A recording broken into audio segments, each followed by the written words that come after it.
Mobile আসিল কি দোলা লাগিল পড়াশোনায় মন বসে না পেটে ভাত নাহি যাক পরনে কাপড় নাহি থাক পেটে ভাত নাহি যাক পরনে কাপড় নাহি থাক মোবাইল সারা দিন চলে না কথা কেন মোবাইল আসিল কি দোলা লাগিল পড়াশোনায় মন বসে না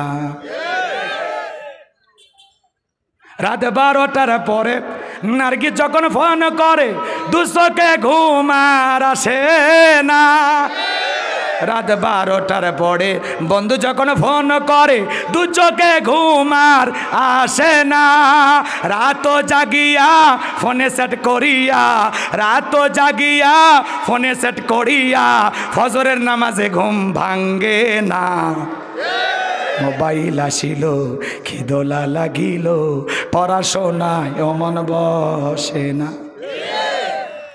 মোবাইলের ঠেলা প্রেম প্রীতির মেলা এখন আর পার্কে যাওয়া লাগে যুবকেরা মুখস্থ নাকি মোবাইলের ঠেলা প্রেম প্রীতির জ্বালা এখন আর পার্কে যাওয়া লাগে না কথা কয় না কে বিছানায় বসিয়া কানে ফোন লাগাইয়া বিছানায় বসিয়া কানে ফোন লাগাইয়া কয় মোরে সোনা বন্ধু হইল না মোবাইল আসি সেইটা শুনে আরো বেশি ভালো লাগে কারণ যে জিনিস যত বেশি জানবেন চর্চা কমে না বাড়ে জোরে বলেন ভাই চর্চা কমে না বাড়ে কথাই আছে এক একটা ফুলের এক একটা সুঘ্রাণ আপনারা হয়তোবা সূরা কাউসারের তাফসীর যেভাবে জানেন আমি হয়তোবা সেভাবে জানি না আজকে আমি যেভাবে বলবো আপনারা হয়তোবা শোনেন নাই কথাকে বুঝাইতে পারলাম এজন্য আসুন একটু আমাকে সময় দেন ভালো লাগবে ইনশাল্লাহ মনটা যদি আবু বকরের মতো নরম হয় কোরআন শুনে ভালো লাগবে আর মনটা যদি আবু জেলের মতো পেঁয়াজ গোছতে ভরা থাকে কোরআন শোনার পরেও ভাগ্যে হেদায়েত জুটবে না কথা কোন ঠিক কি না কারণ একই কোরআন রসুল পড়েছেন আবু বকর শুনে ঈমান বাড়ে আর আবু জেল শুনে ওর শয়তানি বাড়ে কথা কি বুঝতে পারছেন এখন মনটা কেমন বানাবেন এটা আপনার ইচ্ছা আল্লাহ আমাদের কবুল করেন জোরে কোন আমিন একটু জবান ছেড়ে সবাই আমার সাথে তিলাওয়াত করুন আউযু বিল্লাহি মিনাশ শাইতানির রাজিম বিসমিল্লাহির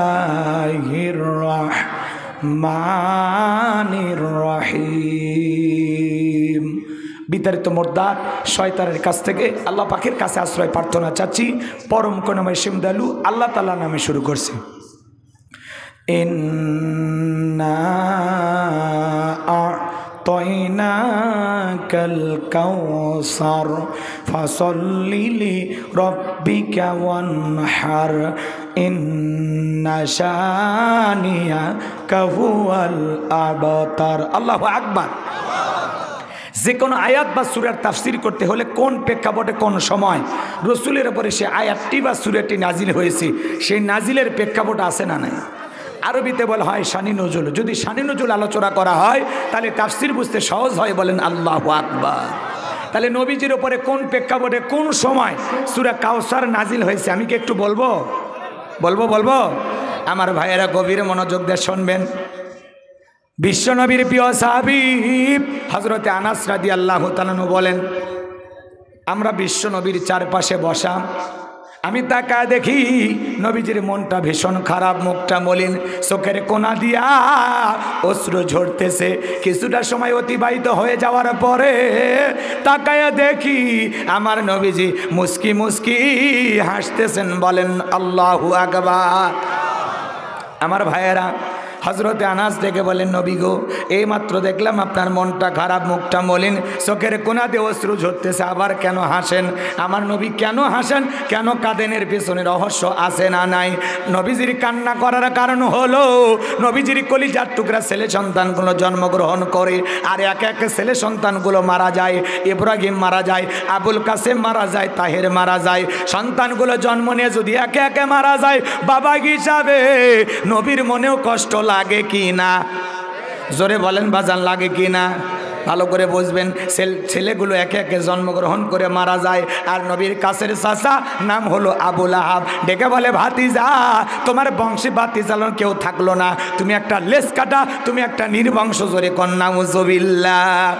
একে তো সন্তান হারানোর ব্যথা, আবার আপন মানুষদের সমালোচনা, নবীর মনের কষ্ট কমে না বাড়ে? আপনারাই বলেন, আল্লাহ না করুক আপনার আমার সন্তান যদি মারা যায়, কাছের আত্মীয় স্বজনদের উচিত বিপদের দিনে সান্ত্বনার বাণী শোনানো।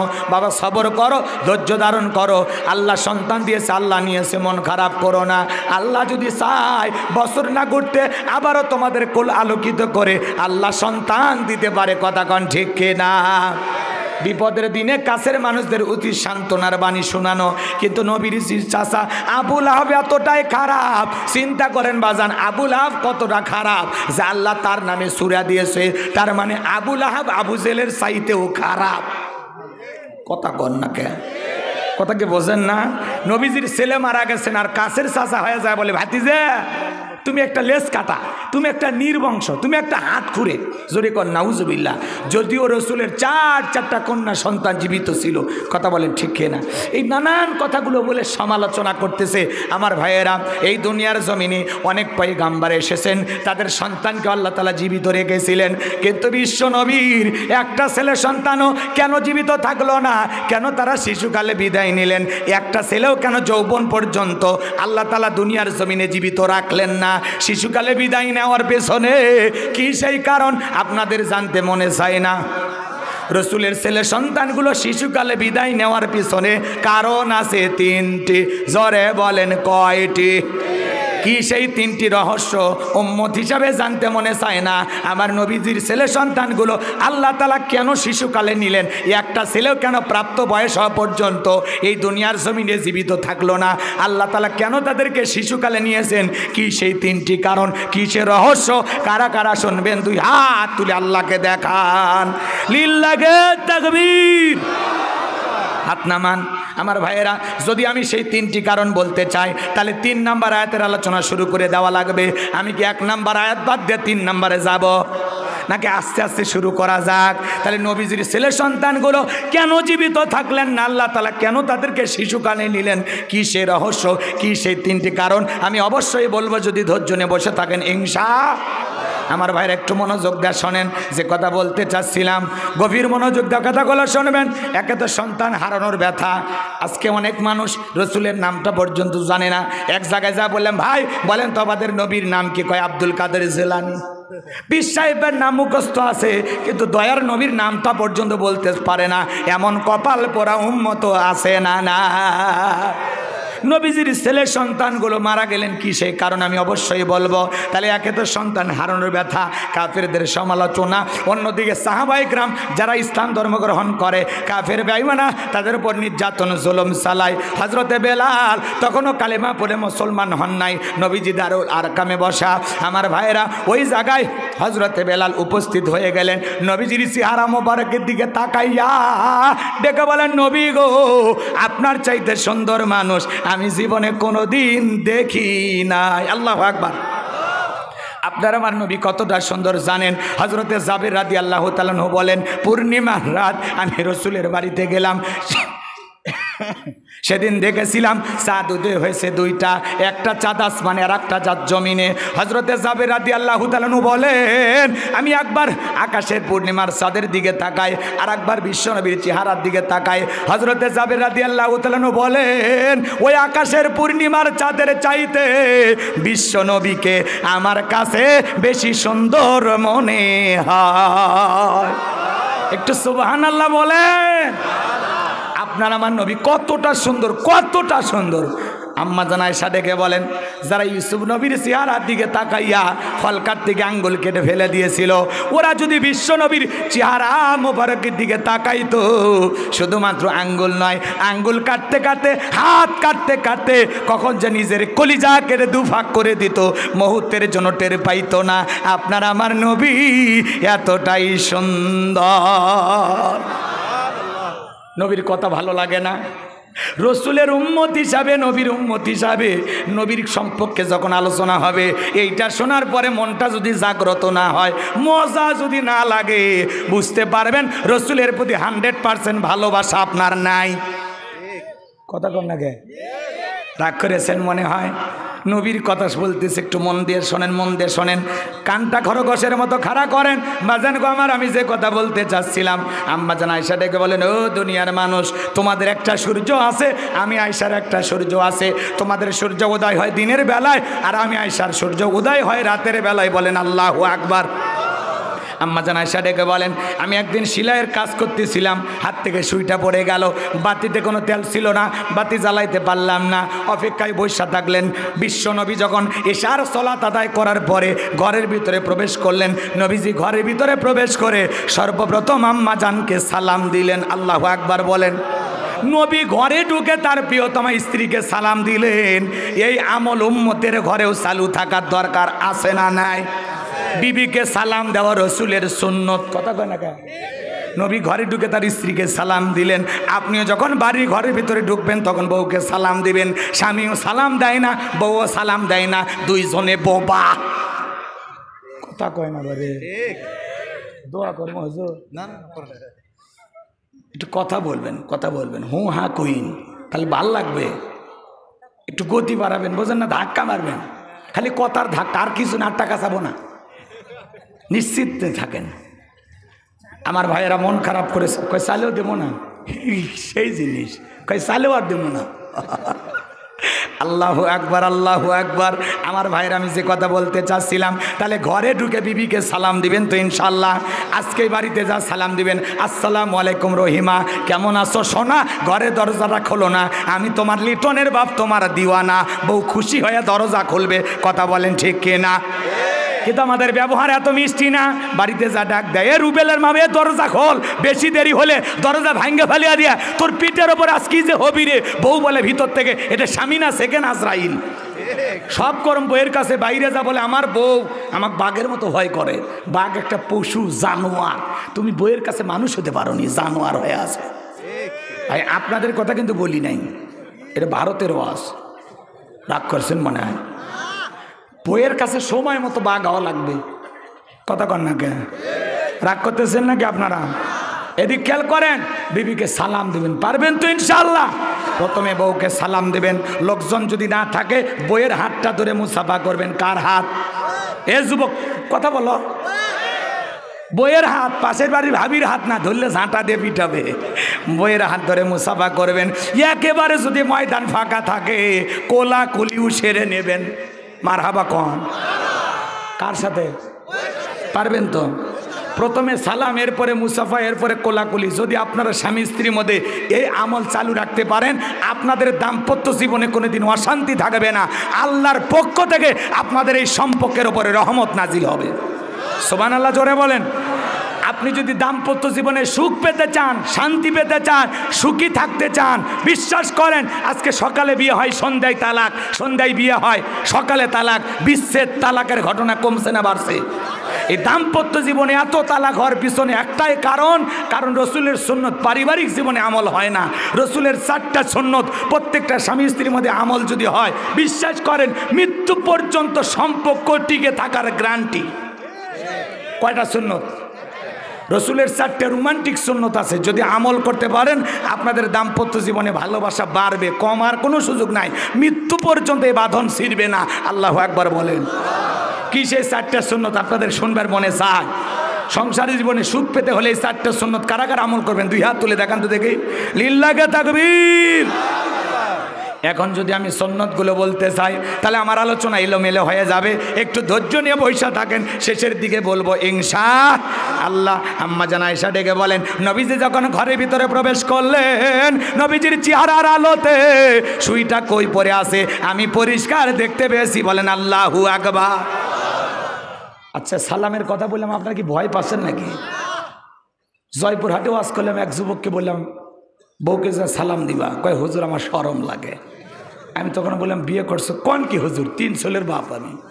তখন আমি বললাম, বইয়ের 3টা বাচ্চা হলো তো শরম লাগে না, আর সালাম দিদিকে শরম লাগে, ওটা শরম না শয়তানি? কথা কন না কে? কিছু কিছু ছেলে পেলে এত আপডেট। আমার এই যে বগুড়া মাহাতির হোটেলে এক ছেলে মোবাইলে সারাদিন ওয়ার শোনে। আমাকে হুজুর আমি আপনার পাগল ভক্ত। পাগল টাগল পরে বিয়ে করছি। কয় কি কোন হুজুর? কয়েকদিন আগে বিয়ে করছি, বাচ্চাও পেটে।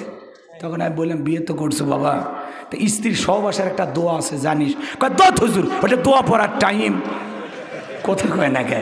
এরকম আছে না নাই? বাজান গো আমার, কোন জায়গায় কি আমল করতে হবে একটু মনোযোগ দিয়ে শোনেন। জীবনটা পরিবর্তন হয়ে যাবে। দাম্পত্য জীবনে সুখ কীভাবে পাবেন আজকে আমি কিছু ফর্মুলা টিপস আপনাদেরকে দিয়ে যাব। যদি আমল করতে পারেন শান্তি আর শান্তি, শান্তি আর শান্তি। বলেন আল্লাহু আকবার। আমার ভাইয়ের আপনার আমার নবী কতটা সুন্দর জানেন? এ বাজান গো আমার, কেমন নবী পাইছি। নবীর সম্মান মর্যাদা নিয়ে যদি আলোচনা করি 2 ঘন্টাও শেষ হবে না। যে নবী হ্যাঁ বললে পুরো পৃথিবীবাসীর জন্য আল্লাহ পাক হালালে পরিণত করে দেয়। যে নবী না বললে পুরো পৃথিবীবাসীর জন্য আল্লাহ পাক হারামে পরিণত করে দেয়। যে নবী জমিনে পা তুললে মাওলা পাকের আরশে আজিমে পৌঁছে যায়। বলেন আল্লাহু আকবার। যেদিন নবী মিরাজ করতে আরশে গিয়েছিলেন সেদিন পায়ের জুতা সেরা স্যান্ডেল পরে গেছেন। জুতা যখন খুলতে চায় মালিক ডেকে বলে বন্ধু জুতা খোলা লাগবে না। আল্লাহু আকবার বলেন। তুর পর্বতে মুসা নবী বলে, মুসা নবী আল্লাহর সাথে দিদার করার জন্য গেছে, মাওলা পাকের সাক্ষাৎ চাই। বোঝেনি তো? ওই দিকের ইতিহাস বলার সুযোগ নাই। আল্লাহ ডেকে বলে ও পয়গাম্বার জুতা খুইলে তুর পর্বতে ওঠো। আর আল্লাহর পয়গাম্বার আল্লাহর আরশে চলে গেছে, পায়ে স্যান্ডেল সেরা। নবী একটু খুলতে চায়, আমার আল্লাহ ডেকে বলে বন্ধু, বন্ধুর বাড়িতে বন্ধু আসছে, পায়ের জুতা খোলা লাগবে না। বলেন আল্লাহু আকবার। আপনার জুতার ধুলাই আমি মালিকের আরশ ধন্য হয়ে গেল। বলেন আল্লাহু আকবার। একটা বন্ধু আর একটা বন্ধুকে কতটা ভালোবাসতে পারে কল্পনা করা যায়? ইব্রাহিম খলিলুল্লাহ সেই বন্ধু যে বন্ধু তার বন্ধুর জন্য সব করতে পারে। আল্লাহু আকবার বলেন। এই জন্য ইব্রাহিম খলিলুল্লাহকে আল্লাহ যত পরীক্ষা দিয়েছেন 100% প্রত্যেকটা পরীক্ষায় সফলতা পেয়েছেন। বলেন আল্লাহু আকবার। আল্লাহর জন্য ইব্রাহিম খলিলুল্লাহ সব করতে রাজি। আর হাবিবুল্লাহ সেই বন্ধুকে বলা হয় যেই বন্ধুর জন্য আর এক বন্ধু সব করতে রাজি। এই জন্য রসুলকে বলা হয় হাবিবুল্লাহ। আমার রসুলের জন্য আমার আল্লাহ সব করতে রাজি। আল্লাহু আকবার বলবেন না? আমার ভাইরা ভালো করে বুঝবেন, গভীর মনোযোগ দিয়ে কথাগুলো শুনবেন। যে কথা বলতে চাচ্ছিলাম, নবীর সম্মান মর্যাদা কত। যে নবী আসমানের চাঁদের দিকে ইশারা করলে চাঁদ 2 টুকরো হয়ে যায়। আল্লাহু আকবার বলেন। জমিনে পথ চললে আসমানের মেঘ এসে ছায়া প্রদান করত। যেই নবীর চেহারার ওপরে মশা মাছি পড়া হারাম। আল্লাহু আকবার বলেন। যে ছাগলের স্তনে দুধ নাই, রসুলের হাতটা লাগায় দিলে দুধে পরিপূর্ণ হয়ে যেত।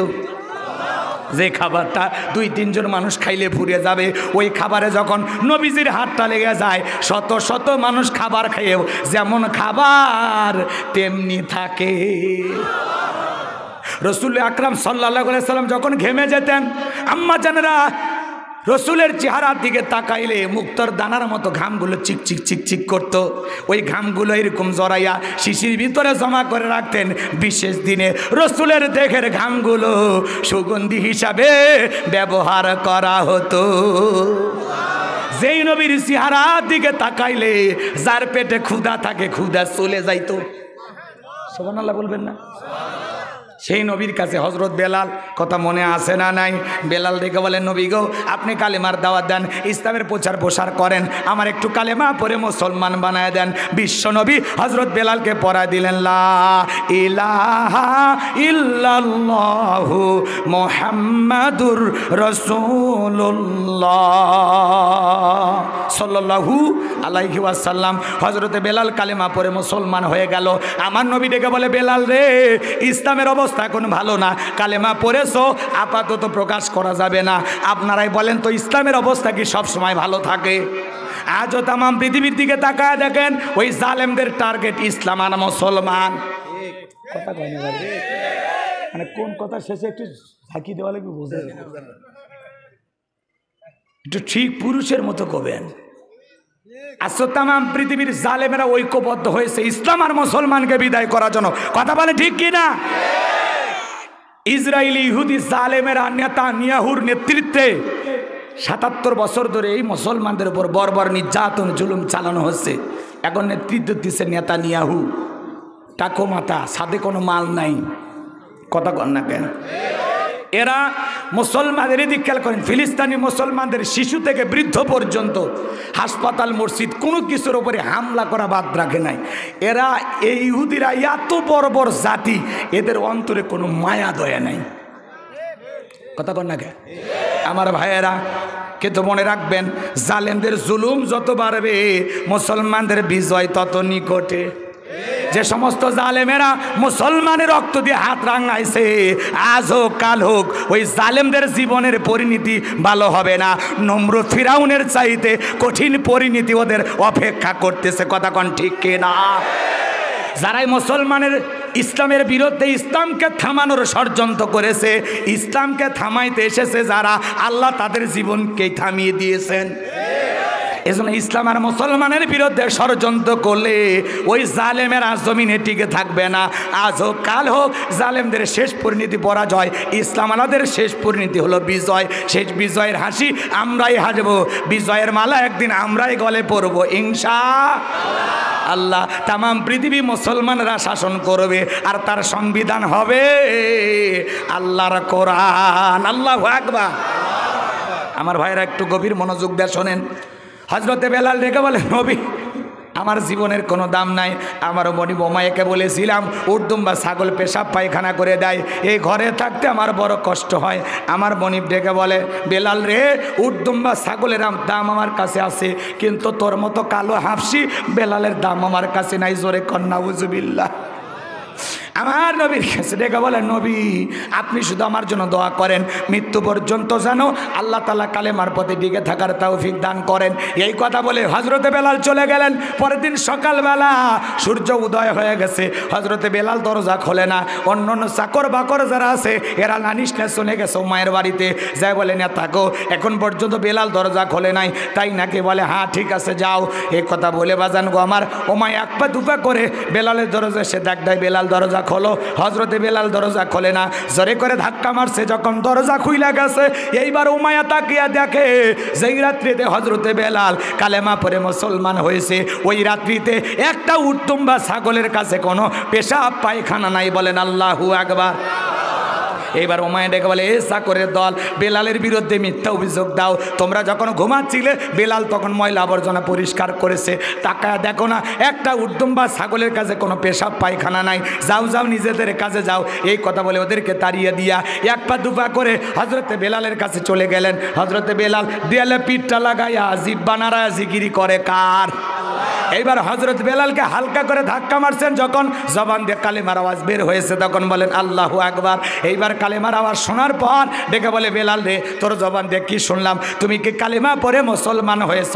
হযরত বেলাল ডেকে বলে, মুসলমান হয় যারা মিথ্যা কথা বলতে পারে না তারা। ওয়াকুলু কাওলান সাদীদা। আল্লাহু আকবার। মুসলমানেরা হবে সত্যবাদী, মুসলমানেরা কখনো মিথ্যাবাদী হতে পারে না। হযরত বেলাল ডেকে বলে, গতকাল রাত্রিতে বিশ্বনবীর হাতে হাত রেখে আমি কালেমা পড়ে মুসলমান হয়েছি। এই কথা শোনার পর ডেকে বলে, বেলাল উর্দুম বা ছাগলের মালিক তোরে বানায় দেব, থাকার জন্য ভালো ঘরের বাড়ির ব্যবস্থা করে দেব। এখনো সময় আছে। আব্দুল্লাহর বেটা মুহাম্মদ সাল্লাল্লাহু আলাইহি সাল্লামের ইসলাম ধর্ম ছেড়ে আবারও বাপ দাদার ধর্মে ফিরে আয়। হযরতে বেলাল ডেকে বলে, ওমাইয়া দুনিয়ার পার্থিব সম্পদের বিনিময়ে বেলাল তার ঈমান বিক্রি করবে না। এইবার উমাইয়া ডেকে বলে, বেলাল আমার কথা না শুনলে বড় নেতা আবু জেহেলকে খবর দেব। হযরতে বেলাল ডেকে বলে, কোনো বড় নেতা ছোট নেতা কাউকে গোনার টাইম নাই। আমি দুনিয়ার আবু জেহেলকে ভয় করি না, আমি ভয় করি আমার আল্লাহকে। এইবার উমাইয়া এক দৌড়ে চলে গেল আবু জেহেলের বাড়িতে, যাই বললেন তার সংবাদ খুব খারাপ, আমার বাড়ির কৃতদাস বেলাল কালেমা পড়ে মুসলমান হয়েছে। তাই নাকি বলে, হ্যাঁ ঠিক আছে বাড়িতে যাও আমি আসতেছি। আবু জেহেলের একটা বিশেষ বাহিনী ছিল যাদের কাজই হলো কালেমা পড়ে মুসলমান হয় যারা, এদের ওপর নির্যাতন জুলুমের স্টিম রোলার চালানো। কথা কয় না কেন? আজও জালেমদের বিশেষ একটা বাহিনী আছে যাদের কাজই হলো টুপিওয়ালা দাড়িওয়ালা ইমানদার আল্লাহওয়ালাদেরকে কষ্ট দেওয়ার জন্য। ভালো করে কথাগুলো বুঝবেন। আবু জেহেলের একটা বিশেষ বাহিনী ছিল, ক্যাডার মাস্তান ছিল, যাদের কাজই হলো নতুন নতুন মুসলমানদের ওপর নির্যাতন জুলুম চালানো। আজও তামাম পৃথিবীতে জালেমদের একটা বিশেষ বাহিনী আছে, যাদের কাজই হলো আল্লাহ ওয়ালাদেরকে কষ্ট দেওয়া, ইমানদার মুসলমানকে কষ্ট দেওয়া, আলেমদেরকে কষ্ট দেওয়া। কথা কোন ঠিক কিনা?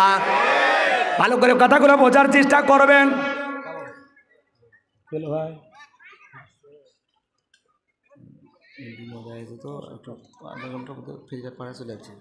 সেই স্লোগান এখন এত ট্রেন আসুক আগে, ফেরিঘাট থেকে আমারই আসতে 1 ঘন্টা লাগছে, এত কোনো ওয়াজ হয়ে যাবে। হ্যাঁ, মোনাজাত ধরবে পারবি কিনা সেই চিন্তা করেন। কথা কয় না কে? যে ভিতরে রাস্তা আর এই মাঝখানে যে ডেলিভারি রোড, বুঝছি বাবা বুঝছি, সেটা ওই পরে দিয়ে নেন। এত ব্যস্ত হয়েছেন কি আপনারা? আসলে আমরা খুশি নাকি কন? আসলে কিছু পাওয়া যাবে নাকি কন? ওই জন্য আমরা বসে আছি, আসবো। কিন্তু ওয়াজের মধ্যে কান কথা কই না, আশেপাশে কেউ কই না। আমার আবার ভয় লাগে যে না জানি টেনশনে পড়ে গেল নাকি কোমরটি।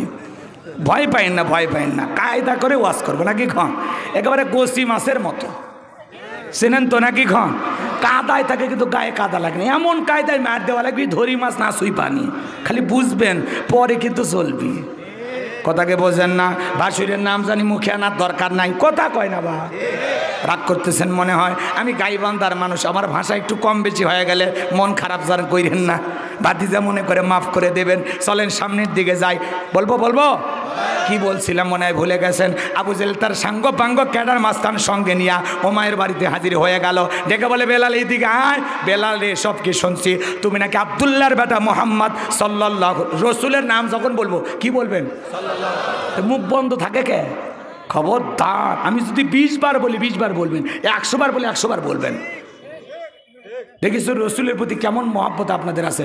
মুহাম্মাদুর রাসূলুল্লাহ, জবান জান বন্ধ থাকে না।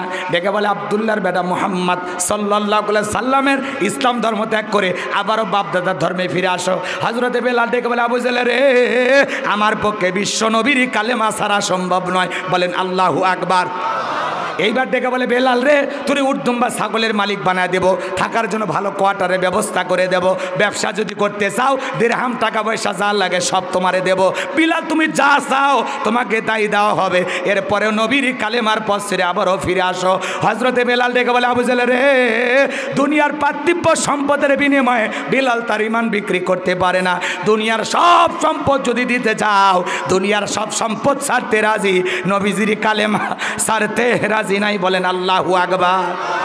বিলালের মতো যারা খাঁটি ইমানদার, এদেরকে টাকা দিয়া কেনা যায় না। কিন্তু মুনাফিক মার্কা মুসলমান যারা, এরা টাকার কাছে বিক্রি হয়। টাকা সেই দিকে, ওদের ফতুয়া সেই দিকে। টাকা পাইলে বাতিলের পাঁচাটা গোলাম হয়। কতক্ষণ এমনি এক্সাম্পল উদাহরণ দেওয়ার জন্য, কথা সিরিয়াস নেবেন না। মনে করেন একজন রাগ করে বউ তালাক দিছে, কয় তুই তালাক, তোর মাও তালাক, তোর বোনও তালাক। কার বিয়ে কয়জনা করছিল? বউক তালাক দিতে, শাশুড়িকে আর শালিকে আর অন্য 14 গোষ্ঠীকে মাথা গরম করে তালাক দেয়। আচ্ছা বলেন তো, মানুষ তো মাথা গরম করে তালাক দেয় নাকি? কেউ নওগাঁ শহর থেকে 1 কেজি গরুর গোস্ত, দই, মিষ্টি নিয়ে আসে, বউকে আরামাইসে খাওয়ায়া হাসতে হাসতে বলে তো তালাক দিলে। মাথা গরম হয়ে গেলে তো তালাক দেয়। আর মাথা গরম হলে, ভালো করে বোঝেন, বউ তালাক দেওয়া লাগবে। তোর মাথা গরম হচ্ছে 2টা থাপ্পড় মার। মাথা গরম হচ্ছে 7 দিন কক্সবাজার একলাই থাক। তোর মাথা এতই গরম হচ্ছে 3 দিন না খায়া জঙ্গল থাক। তারপর মাথা ঠান্ডা আসলে, ঠান্ডা হলে বাড়িতে আসি। তোর মাথা গরম হয় খালি তালাক বের হয়, আর কিছু বের হয় না। তালাক দেওয়ার পরে মুফতি সাহেবের কাছে যা কান্দের, হুজুর 2টা বাচ্চা, হুজুর কান দিচ্ছে, হুজুর বউ তালাক দিছি, হুজুর। কথা কয় না। মুফতি সাহেব কয় না, বউক নেওয়ার কোনো সুযোগই নেই, এটা তালাক হয়ে গেছে। কথা কয় না। ভালো করে বোঝান।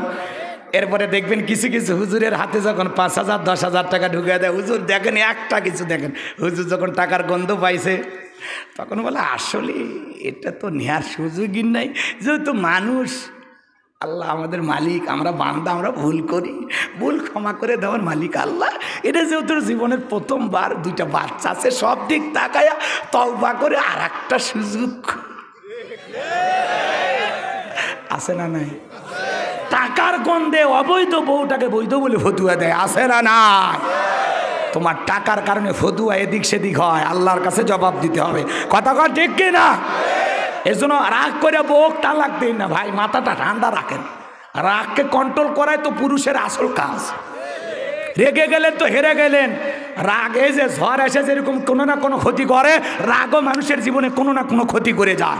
আপনার রাগ করে বউ তালাক দেওয়া লাগবে। তালাক মানে কি? একেবারে সীমা লঙ্ঘন করেছেন আপনি, ওটা একেবারে আপনি আপনার বিবিকে অপছন্দ করেন, এই জন্য তো তালাক দিয়েছেন। তো যেই জিনিস অপছন্দ করে তালাক দিয়েছেন সেটা আবার নেওয়ার ইচ্ছা আসে কে? কথা কয় না ভাই। আর যদি বউকে ভালোই বাসেন তাহলে মাথা ঠান্ডা হোক, এত মাথা গরম করেন কে? আর যাদের স্বামীর মাথা গরম, এই মা বোনদেরকে বলবো ফ্রিজে একটু বরফ রাখেন, বরফ। আর মাথা গরম হলে কবে তুমি একটু সতো তো আমি একটু বরফ দিই। কথা কয় না কে? যখন স্বামী বেশি গরম হবে হাসির কথা কবেন, কেলাকেলি করবেন, ওই রাগের ঠেলাকে আপনার দুটো মারুক, দেখবেন এমনি রাগ ঠান্ডা হয়ে যাবে। ওই স্বামীও রাগ হয় আর আবার ডবল রাগ হয়। কি করবো কর, দে তালাক দে, দে দে তালাক দে, এখনই বাপের বাড়ি যাচ্ছে, দে দে তালাক দে। স্বামী কয়ে তালাক দিলাম কিন্তু, কয় দে দে, তখন রাগ করে দিয়ে দেয়। কেরে পাগলি, ওই সময় তোর মাথা গরম করলে হবে? তো ঠান্ডা করা লাগবে। কেমনে ঠান্ডা করবো? দরকার এক বালতি পানি নিয়ে এসে গাওয়ার ঢেলে দে। কথা কয় না কেন? স্বামীর সাথে তখন কেলাকেলি করো, ঠাট্টা বিদ্রুপ করো। কথা কন, কথা কন। আর কেমনে বুঝাবো ভাই? এটাও একটা কৌশল শিখে দিয়ে গেলাম নাকি কন? স্বামী রাগ করলে স্বামীর সাথে হাসি তামাশা করবেন। যতক্ষণ না রাগ কমছে ততক্ষণ খালি কেলাবেন ওর সাথে, কেলাকেলি করা পর্যন্ত। প্রয়োজনে কাতুকুতু দিবেন গাওয়া, পারবেন তো মা বোনেরা? হ্যাঁ। আর ওরা রাগ হয়ে গেলে বেশি রাগ করবেন না, রাগে কিন্তু সব শেষ হয়ে যাবে, পরে আর কাতুকুতু দেওয়ারও সুযোগ পাবেন না। কথা কি বুঝতে পারছেন? যাই হোক বাজান, এমনি অনেকে তুই একটু মজার কথা কইতো, অনেকে আবার কয় এটা হাসির বক্তা। হাসির বক্তা কন, কমেডিয়ান কন, যা খুশি তাই কন, আপনার সমালোচনা যে দিক দিয়ে খুশি যাক, আমি আমার গতিতে যাব। একটু মানুষকে বুঝাইতে গেলে দুই একটা কথা বলা লাগে। কথা কন ঠিক কি না? কিন্তু প্রত্যেকটা কথার মধ্যে শিক্ষা আছে না নাই? চলেন সামনের দিকে যায়। কোন কথা বলছিলাম ভুলে গেছেন মনে হয়। বিলালের মতো যারা খাঁটি ইমানদার, এদেরকে টাকা দিয়ে কেনা যায় না, কিন্তু মুনাফিক মার্কা মুসলমানেরা টাকার কাছে বিক্রি হয়। কথা ক্লিয়ার তো? এবার চলেন সামনের দিকে যাই। আবু জাহেল ডেকে বলে, বেলাল রে, এত বড় লোভনীয় প্রস্তাব দিলাম, রাজি হইলি না। সোজা আঙ্গুলে ঘিউ না উঠলে আঙ্গুলে একটু বাঁকা করা লাগবে। এই কথা বলে বাজান গো আমার যুবকদেরকে লিয়ে দিল, চাবুক দিয়ে পিটাও। হজরতে বেলালকে চাবুক দিয়ে পিটানো শুরু হলো। আঘাত করতে করতে করতে বেলালের কালো চামড়াগুলো ফেটে রক্ত ঝরতেছে। আবু জাহেল ডেকে বলে, বেলাল এত জোরে চাবুক দিয়ে মারি, তারপরে কি কালেমা ছাড়বি না? এরা যত জোরে চাবুক মারে, বেলাল তত জোরে আল্লাহর জিকিরি করে। আবু জাহেল ডেকে বলে, বেলাল রে, চাবুকতে মারতে মারতে কালো চামড়াগুলো ফেটে রক্ত ঝরতেছে, তারপরে কি বিশ্বনবীর কালেমা ছাড়বি না? হযরতে বেলাল ডেকে বলে, আবু জাহেল রে, মারতে মারতে যদি মেরেও ফেলে দাও, জীবনটা দিতে রাজি, বিশ্বনবীর কালেমা ছাড়তে রাজি না। এবার আবু জাহেল ডেকে বলে, পায়ে রশি লাগাও। হযরতে বেলালের পায়ে রশি লাগাইয়া আরবের উত্তপ্ত গরম বালিতে শেষরায় না ঘোরা গেল। বাজানো গো, আরবের বালিগুলো এত গরম, চাল দিলে মুড়ি হয়ে যাইতো। উত্তপ্ত গরম বালিতে শেষরায় নিয়ে ঘোরা হলো। বাবলা গাছের কাঠাগুলো জিব্বার বিরুদ্ধে পেরেকের মতো মারা হলো। এত নির্যাতন জুলুম করার পরে বিকেলবেলা নিয়ে এসে বলে, বেলাল এত নির্যাতন জুলুম তোর উপরে করা হলো, তারপরেও কি বিশ্বনবীর কালেমা ছাড়বে না? হযরতে বেলাল ডেকে বলে, আবু জাহেল রে, মারতে মারতে যদি মেরে ফেলে দাও, বেলালের নিঃশ্বাস থাকবে যতদিন, বেলাল ইসলামের পথে টিকে থাকবে ততদিন। বলেন আল্লাহু আকবার। এবার আবু জাহেল ডেকে বলে, সবাই মিলে একটা পাথর নিয়ে এসে যাও। যুবকের দলেরা যাও, একটা পাথর নিয়ে আসো। বিশাল বড় একটা পাথর কয়েকজন যুবক মিলে নিয়ে আসলেন। হযরতে বেলালের বুকের উপরে চাপায়া দিলেন। আবু জাহেল ভাবলো, এই পাথরের চাপার আঘাতে বেলাল মারা যাবে। এই কথা ভেবে বাজান গো আমার কাফেররা চলে গেল। হযরতে বেলালের বুকের উপরে পাথর, এরপরে জিব্বা নাড়া জিকিরি করে কার? আপনাকে তো জিকিরি করার জন্য কেউ পিটায় না, মারে না, এরপর আমরা কপাল পরে আল্লাহর জিকিরি করি না। কথা কয় না কেন? জিকির করার জন্য আলাদা সময় লাগে না। জমিতে কাজ করতে করতে জিকির করা যায়, রিক্সা ভ্যান চালাতে চালাতে জিকির করা যায়, রাস্তাতে হেঁটে হেঁটে যেতে যেতে জিকির করা যায়, দোকানদারি করতে করতে জিকির করা যায়। জিকির করার জন্য বাজান গমার আলাদা সময় বের করা লাগবে না। যখন খুশি তখন জিকির করব কার? ফাযকুরুনি আযকুরুকুম ওয়াশকুরুলি ওয়ালা তাকফুরুন। বান্দারে তোমরা আমি আল্লাহকে স্মরণ করো, আমি আল্লাহও তোমাদেরকে স্মরণ করব। বলেন আল্লাহু আকবার। হাদিস শরীফের ভিতরে আসছে, বিশ্বনবী বলেছেন, যার জিহ্বাটা সব সময় আল্লাহর জিকিরে ভিজা থাকে ওই জিহ্বাওয়ালা মানুষ কোনোদিন জাহান্নামের আগুনে জ্বলবে না। তাহলে সব সময় জবানে জিকির চালু রাখবো কার? আরো জোরে বলেন। ধ্যানে জ্ঞানে জবানে থাকবে কার নাম? আল্লাহ পাক আমাদের সবাইকে জিকিরকারী বান্দা হিসেবে কবুল করেন। জোরে বলেন আমিন। হযরতে বেলালের বুকের উপরে পাথর, এরপরে জিহ্বানার আল্লাহর জিকির করে, চোখের কোণার মধ্যে পানি। আল্লাহকে ডেকে বলেন, আল্লাহ বুকের উপরে পাথর থাকার কারণে তোমার মতো মালিকের জিকির করতে বড় কষ্টকর। ও আল্লাহ, তুমি তো সেই আল্লাহ ইব্রাহিমের জন্য যদি নমরুদের আগুনকে ফুলের বাগান বানায় দিতে পারো, ও আল্লাহ তুমি কি পারো না বেলালের বুকের পাথরটাকে তুলার মতো নরম বানায় দিতে?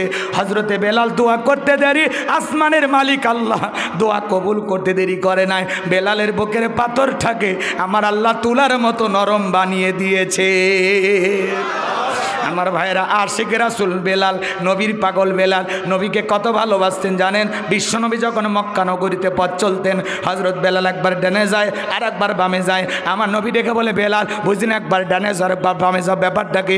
হযরতে বেলাল ডেকে বলে, নবী গো, ওই কাফেরাগুলো আপনার শত্রু, টার্গেট করে যদি আপনাকে তীর নিক্ষেপ করে, ওই তীরটা যেন সর্বপ্রথম আমি বেলালের বুকের ভেতরে ঢোকে। আমি বেলাল মারা গেলে ইসলামের ক্ষতি হবে না, আপনি নবী মারা গেলে ইসলাম আর মাথা উঁচু করে সামনের দিকে দাঁড়াতে পারবে না। চিৎকার মেরে বলেন আল্লাহু আকবার। আশিক রাসূল বেলাল, নবীর পাগল বেলাল, নবীকে কত ভালোবাসতেন বাজান, ঘন্টার পর ঘন্টা আলোচনা করে শেষ করতে পারবো না, কিন্তু এদিক সেদিক যাওয়ার কোনো সুযোগ নাই।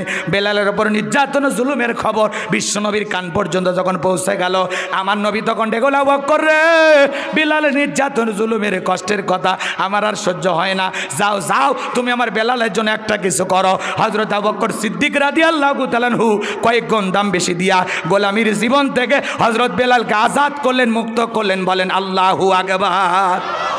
এই যখন ইসলামের অবস্থা, বিশ্বনবীর মনটা যখন খারাপ, মুখটা যখন মলিন, নবীকে সান্ত্বনা দেওয়ার দায়িত্ব কার? আর একটু আসতে কন। আমার ভাইয়ের, আমার আল্লাহ ডেকে বলে, জিবরাইল আমার বন্ধুর মা নাই বাবা নাই, আমি স্যার আমার বন্ধুকে ভালোবাসার মতো কেউ নাই। এ জিবরাইল আমার বন্ধুর মনটা হয়েছে ভারী, আমি আল্লাহ সইতে নাই কি পারি, লাহু মাহফুজ থেকে সূরা কাউসার নিয়ে যায় আমার বন্ধুর ওপরে নাজিল কর তাড়াতাড়ি। বলেন আল্লাহু আকবার। হযরতে আনাস ডেকে বলেন, নবী মুস্কি হাসি দেওয়ার কারণটা কি? বিশ্বনবী ডেকে বলে, আনাস আমার মনটা কেন খারাপ তোমরা জানো, কিন্তু হাসি দেওয়ার কারণ হলো এই মাত্র আসমান থেকে জিবরাইল এসে আমার ওপরে সূরা কাউসার নাজিল করলো। বলেন আল্লাহু আকবার। বিশ্বনবী তখন তিলাওয়াত করে সাহাবায়ে কেরামদেরকে শোনায় দিলেন, ইন্না আ'তাইনাকাল কাউসার ফাসাল্লি লিরাব্বিকা ওয়ানহার ইন্না শানিয়া কাহুয়াল আবতার। আল্লাহু আকবার। ভালো করে বুঝবেন, এবার শোনেন, বিস্তারিত বলার সুযোগ নাই, সংক্ষিপ্ত কথা বলে দিয়ে যে মন খারাপ করেন। কোরআনের ভিতর আল্লাহ এমন একটা আকর্ষণ দিয়েছেন, কিয়ামত পর্যন্ত মুসলমানের কাছে কোরআনের আকর্ষণ কমবে না। উম্মতে মুহাম্মাদের জন্য এটা হলো জীবন্ত মুজিজা। সুবহানাল্লাহ বলবেন না? এটা কি বলেন? জীবন্ত মুজিজা। ছোটবেলায় বাবার হাত ধরে মসজিদে গিয়েছিলেন, ইমাম সাহেবের কণ্ঠে সূরা ফাতিহা শুনেছিলেন। আপনার বয়স হয়ে গেছে এখন 50-60 বছর। এত বছর জোরে যারা 5 ওয়াক্ত সালাত আদায় করে, কমপক্ষে 40 বার দিনের মধ্যে সূরা ফাতিহা পাঠ করতে হয়। কেউ কি বিরক্ত হয়ে বলেছে কোরআন আর ভালো লাগে না? সূরা ফাতিহা পড়তে ভালো লাগে না কেউ বলেছে? বলে নাই। কোনো ইমাম কি বলেছে 30 বছর সূরা ফাতিহা দিয়ে শুরু করলাম, কাল থেকে মাগরিবে সূরা ইখলাস দিয়ে শুরু করব? যদি শুরু করে ডাইরেক্ট কুল হুয়াল্লাহু আহাদ, আপনারা পিছন থেকে কি বলবেন? আল্লাহু আকবার। হুজুর আগে সূরা ফাতিহা পড়েন, এরপরে অন্য সূরা ধরেন। আর যে হুজুর সূরা ফাতিহা ছাড়া নামাজ পড়াইতে চায়, বিনা বেতনে চাকরি করলেও তার পেছনে নামাজ পড়ব না, কারণ সূরা ফাতিহা ছাড়া নামাজ। তাহলে কোরআনের ভিতরে আল্লাহ এমন একটা আকর্ষণ দিয়েছেন, কিয়ামত পর্যন্ত আকর্ষণ কমবে না। সুবহানাল্লাহ বলেন। কোরআন যত শুনবেন তত ভালো লাগবে। একটা গান 2 দিন 4 দিন 5 দিন শোনার পরে মানুষকে বন্ধ কর, কিসের বাদাম ফাটে শেষ, চুপ কর, কথা কন। কই ও প্রিয়া তুমি কোথায়, কেন শয়তান তোমাকে খুঁজতেছে, নফল নামাজ পড়া যাবে নাকি কন। তো এগুলো আজে বাজে গান শোনা যাবে না। সূরা লোকমানের 6 নম্বর আয়াতে আল্লাহ তাআলা একটি শব্দের ভিতরে বলেছেন লাহওয়াল হাদিস, এই শব্দের দ্বারা গান বাজনা, গিটার, তবলা, হারমোনিয়াম, সারে গামা পা নি ধা পা গা সামা সব কিছু আল্লাহ হারাম করে দিয়েছে। কথা কয় না? গান বাজনা মুসলমানের জন্য জায়েজ না হারাম? মনে থাকবে তো ভাইরা আমার, এদিক সেদিক যাওয়ার কোনো সুযোগ নাই। লম্বা আলোচনা লম্বা করতে চাই না, সংক্ষিপ্ত করে বলে দিয়ে যায়। আমার আল্লাহ পাক জানিয়ে দিলেন ইন্না আ'তাইনাকাল কাউসার। আল্লাহু আকবার। আমার আল্লাহ বলেন নিশ্চয়ই আমি আল্লাহ পাক আপনাকে হাউজে কাউসার দান করেছি। ইন্না আ'তাইনাকাল কাউসার, অবশ্যই আমি আল্লাহ পাক আপনাকে হাউজে কাউসার দান করেছি। দুনিয়ার অন্য কোন নবী রাসূলকে আল্লাহ পাক হাউজে কাউসার গিফট করেন নাই, আপনার আমার নবীকে আল্লাহ পাক হাউজে কাউসার গিফট করেছেন, হাউজে কাউসার দান করেছেন। বলেন সুবহানাল্লাহ।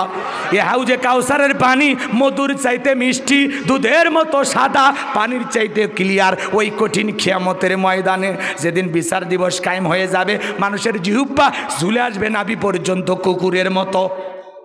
শোনেন শোনেন, একটু হৃদয় দিয়ে শোনেন, কানগুলো খরগোশের মতো খাড়া করেন। যেদিন সূর্য হাত মাথার উপরে চলে আসবে, মানুষের মগজ গুলো গলে টকবক করে গলে নাক মুখ কান দিয়ে বের হয়ে যাবে। যেদিন মা তার সন্তানের পরিচয় দেবে না, ভাই ভাইয়ের পরিচয় দেবে না, স্ত্রী স্বামীর পরিচয় দেবে না, ওই কঠিন কিয়ামতের ময়দানে বিচার দিবসের একদিন হবে 50,000 বছরের সমান। যেদিন আল্লাহর আরশের ছায়া ছাড়া আর কোনো ছায়া থাকবে না, আল্লাহর আরশের নিচে 7 শ্রেণীর মানুষ ছায়া পাবে। এটা কিয়ামতের ময়দানে আল্লাহর তৈরি করা ভিআইপি গ্যালারি, এখানে বসে আল্লাহর প্রিয় গোলামেরা আখিরাতের ফাইনাল খেলা উপভোগ করবে। এই খালি সাকিব তামিম নিয়ে বসে আছো, খেলা হবে তো আসল খেলা কিয়ামতের ময়দানে। এরা বিপিএল নিয়ে আইপিএল নিয়ে ব্যস্ত। হ্যাঁ, রাগ করছেন? ঠিক তো একটা কয়, ওই মনে একটাই যুবক। রাগ করছেন আপনারা? দুনিয়ার খেলা তো কিছুই না, খেলা হবে আখিরাতের ময়দানে। এজন্য বিপিএল আইপিএল নিয়ে ব্যস্ত হলে হবে না। তামিম সাকিব কি করলো দ্বন্দ্ব করে লাভ নাই, কথা কন। সাকিব তামিমকে পর্যন্ত ভুয়া ভুয়া বলে, আবার একদিন ভালো খেললে কয় বস, তামিম আমার বস, সাকিব আমার বন্ধু, তারপর ভুয়া বলিস কেন? কথা কয় না।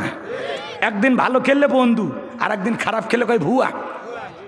সুযোগ পাইলে বাড়ির যায় কি মারে, ইট মারে, আছে না নাই? এই হলো যুবকদের আবেগ ভালোবাসা। হুজুর আপনার ওয়াজ খুব পছন্দ করি, সেলফি তোলে খুব খুশি, আর একদিন গলা ভেঙে গেলে কয় তো হুজুর কি যে করেন। এদের ভালোবাসা হলে ক্ষণিকের, মহিলাদের মতো আজকাল অবস্থা হয়ে গেছে যুবকদের মনের। কথা কয় না, খেয়ে মনটাকে শক্ত করো, পরে দেখতেছি তোমাদের জন্য স্পেশাল কিছু বলা যায় কি না। সামনের দিকে যায়, কষ্ট হচ্ছে আপনাদের, ভালো করে বুঝবেন বাজান গো আমার।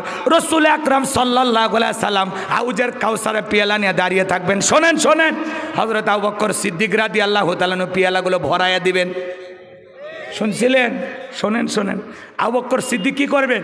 পেয়ালাগুলো ভরায় দেবেন, মাঝখানে দাঁড়িয়ে থাকবেন হযরত ওমর। হযরত ওমর আবু বকরের হাত থেকে নিয়ে বিশ্বনবীর হাতে দেবেন, আর নবীজি তার আদরের উম্মতদেরকে খুঁজে খুঁজে হাউজে কাউসারের পানি পান করায় দিবেন। এক পেয়ালা হাউজে কাউসারের পানি পান করলে জান্নাতে ঢোকা পর্যন্ত তার আর তৃষ্ণা লাগবে না। দলে দলে মানুষ হাউজে কাউসারের পানি পান করার জন্য রওনা করবে, হাজার হাজার মানুষ আসবে। কিছু মানুষের সামনে আল্লাহ তাআলা পর্দার আবরণ তৈরি করে দিবেন। আমার নবী ডেকে বলবেন, আল্লাহ সংখ্যায় আমি অনেকগুলো মানুষ দেখতে পারলাম, এবার কমে গেল, কারণটা কি? আমার আল্লাহ ডেকে বলে, বন্ধু পাইকারি দরে সবাইকে হাউজে কাউসারে পানি পান করাতে পারবেন না। কি দুনিয়ার জমিনে 2টা অপরাধ করেছিল যারা, হাউজে কাউসারের পানি পান করতে পারবে না তারা। কয়টা অপরাধ? কি সেই 2টি অপরাধ আপনাদের জানতে মনে চায় না? ভালো করে বুঝবেন। বিশ্বনবী হাউজে কাউসারে পেয়ালা নিয়ে দাঁড়িয়ে থাকবেন, সেই পেয়ালার পানি পান করার ইচ্ছা কি আপনাদের আছে? কারা কারা পান করতে চান 2 হাত তুলে আল্লাহকে একবার দেখান।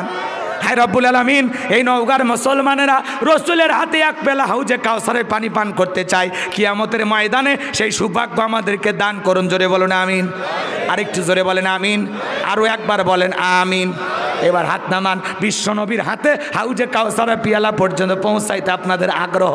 এদিক শোনেন, আমি এলাকায় আসলাম, একটা ছেলের হাতে কিছু চকলেট দিলাম, দেওয়ার পরে বললাম বাবা এক বদনা পানি নিয়ে আসো, আমি একটু মুসাফির ওযু করবো। ভালো করে বলবেন। ওই ছেলেটা চকলেট পাইয়া বদনা নিয়ে মারছে দৌড়, মাঝপথে জাসার খাইয়া পড়ে গেছে, হাঁটুটা ছিলে গেছে, রক্ত বের হয়েছে। এইবার ওই যে চকলেট থাকার কারণে উঠে দাঁড়াইছে, দাঁড়াইয়া বদনা ভইয়া পানি নিয়ে আমার সামনে হাজির। আমি তখন বললাম বাবা এই পানিটা আনতে গিয়ে তোমার কষ্ট হয়েছে, মাঝপথে আসার খাইয়া পড়ে গেছো, হাঁটুটা মনে হয় ছিলে গেছে, রক্ত মনে হয় বের হয়েছে। ওই যে চকলেট থাকার কারণে ওই ছেলেটা ডেকে বলে হুজুর আমি এরকম কত পড়ে যায়, আমার কিছুই হয় না। কথা কয় না, কথা কয় না। ওই চকলেট থাকার আনন্দ আর খুশির কারণে ওই ছেলেটার যেমন কোনো কিছুই মনে হয় না, আঘাত আঘাত মনে হয় না। বিশ্বনবীর হাতে এক পেয়ালা হাউজে কাউসারের পানি পান করলে কিয়ামতের কঠিন দিন তার কাছে কঠিন মনে হবে না, আমার আল্লাহ সহজ করে দেবেন। রসুলের হাতেই এক পেয়ালা হাউজে কাউসারের পানি, আর আল্লাহর আরশের নিচে ছায়া যদি ভাগ্যে জুটে যায় আপনি জান্নাতে যাবেন, আপনার আর কোনো টেনশন নাই। সুবহানাল্লাহ কালকে বললে হবে। এবার শোনেন বাজান আমার, গভীর মনোযোগ দিয়ে শুনবেন। আমি সেই কথা বলতে চাচ্ছিলাম, হাউজে কাউসারের পিয়ালা পর্যন্ত পৌঁছাইতে গেলে আপনাকে যে একটু কষ্ট করার লাগবে, ঠান্ডা পানি দিয়ে ওযু বানায় নামাজ আদায় করতে হবে। আপনি হয়তো বা নতুন, জীবনে কোনো দিন মসজিদে ঢোকেন নাই, হঠাৎ করে মনটা পরিবর্তন হয়েছে, নামাজে গেছেন। আগে যারা নামাজ পড়ে ওরা আপনাকে দেখে ঠাট্টা বিদ্রুপ করে, বাপ রে বাপ সূর্য আবার কোন দিক উঠছে, বাদশা দিকে মসজিদে।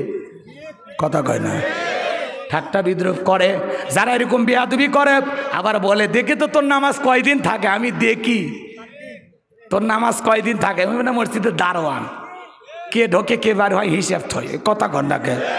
একজন মানুষ মসজিদে হঠাৎ করে নামাজ পড়তে গেছে, তাকে দেখে আপনি খুশি হন, দাওয়াত দিয়ে তো মসজিদে আনতে পারেননি, তাহলে ঠাট্টা বিদ্রুপ কেন? আপনি বলেন ভাই তুমি যে মসজিদে আসছো তোমাকে দেখে দিলটা ভরিয়া গেছে, আল্লাহর কাছে দোয়া করি মৃত্যু পর্যন্ত আল্লাহ যেন তোমাকে সিজদা দেওয়ার তৌফিক দান করেন। দোয়া না করে আমরা ঠাট্টা করি। নামাজ ঠিক মতো ধরছে তো, হ্যাঁ 2 দিন পরে আবার ছাড়বো না তো, কথা কয় না। আচ্ছা এরকম গ্রাম্য ভাষায় কথা বলে কি না? আমি তো আপনার ওয়াজ করতেছি, আপনি এরকম 2-4জনকে বলছেন, মনে মনে ভাবতেছেন হুজুর আমি কথা কইছি, আপনি কেমনি বুঝলেন? আমি কবিরাজও না ফকিরও না আল্লাহর ওলিও না। এটা হলো আমাদের চিরচরিত রূপ, সমাজে এগুলো ঘটে, এগুলো বাস্তবতা। কথা কয় না কেন? কেউ মসজিদে ঢুকছে ওয়েলকাম জানান, স্বাগতম জানান, খুশি হন, দোয়া করেন হেদায়েতের জন্য, আল্লাহ যেন আরো ভালোভাবে হেদায়েত দান করে। আর তা না করে আমরা সমালোচনা করি। কেউ একটু দাড়ি রাখছে, বউ নিয়ে ঘুরতে গেছে, কয় ভাবি আসসালামু আলাইকুম, সাথে চাচার খবর কি? ছেলেটা বাড়িতে এসে মনটা খারাপ, বউ আবার রাগ করে, তোমার সাথে বাইরে যাব না। কেন? কয় আমার ডাকে ভাবি, তোমার ডাকে চাচা। যে বউ রসুলের সুন্নত দাড়ি পছন্দ করে না, ওকে আপনারা 100% ভালোবাসা দিতে পারবে? কথা বলেন না কেন আপনারা? এজন্য ভাইয়ের আমার সমালোচনা হাজারো হবে, তারপরে আপনাকে আপনার গন্তব্যে পৌঁছানো লাগবে, বসে থাকার কোনো সুযোগ নাই।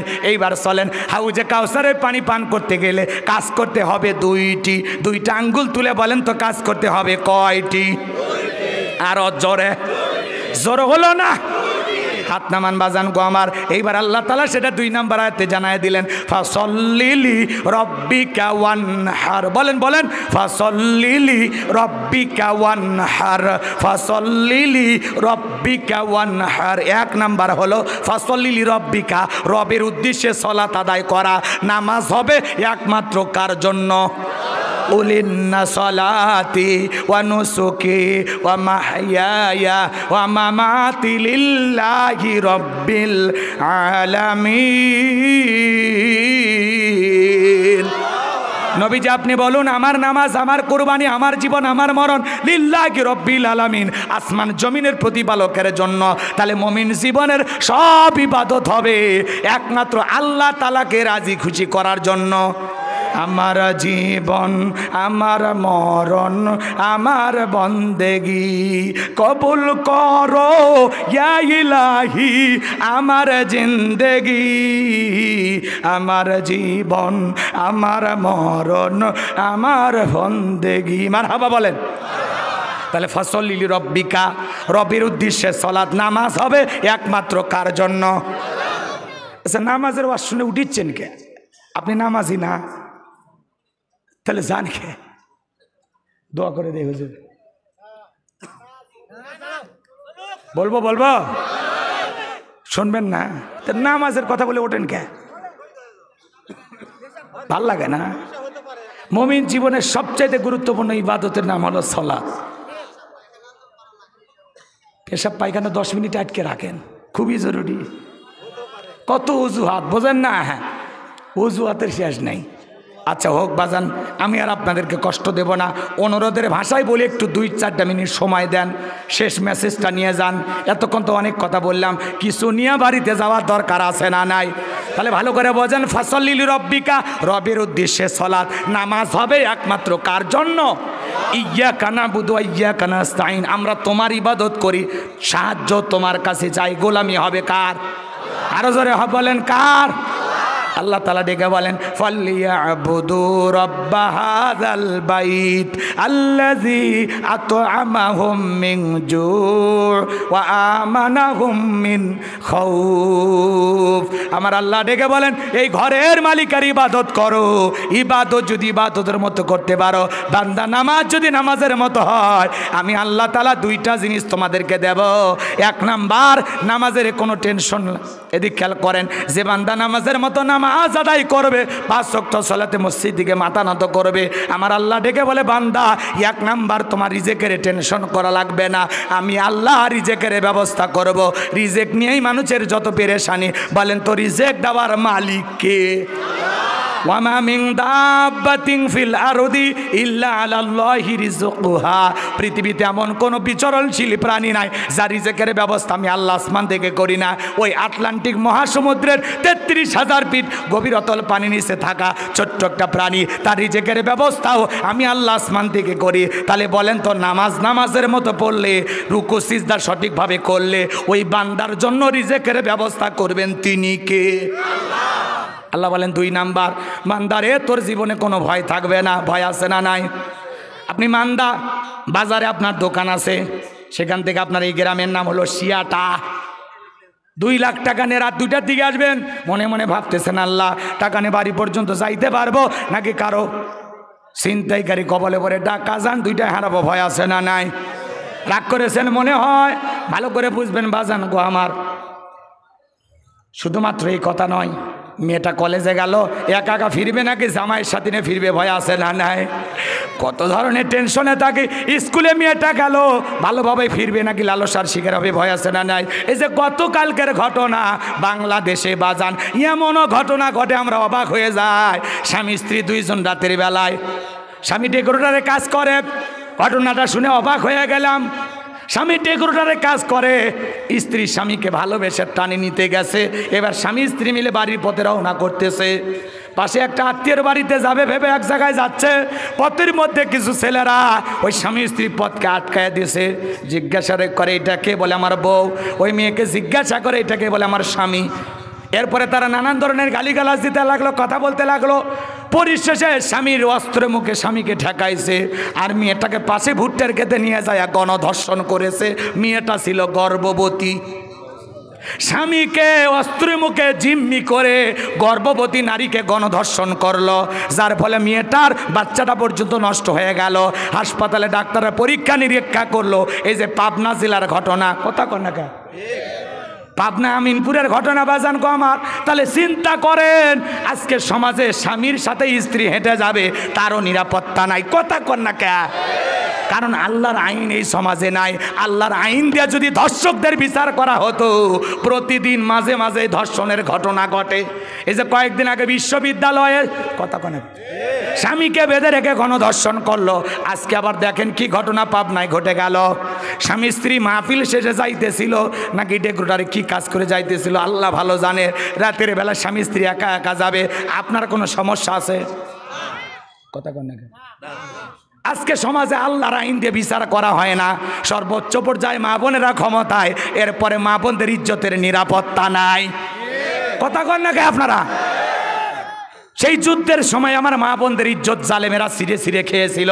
আর স্বাধীনতার 53 বছর পরেও যদি আমার মা বোনেরা গণধর্ষণের শিকার হয়, ধর্ষিতা হয়, এই লজ্জা হলো পুরো জাতির।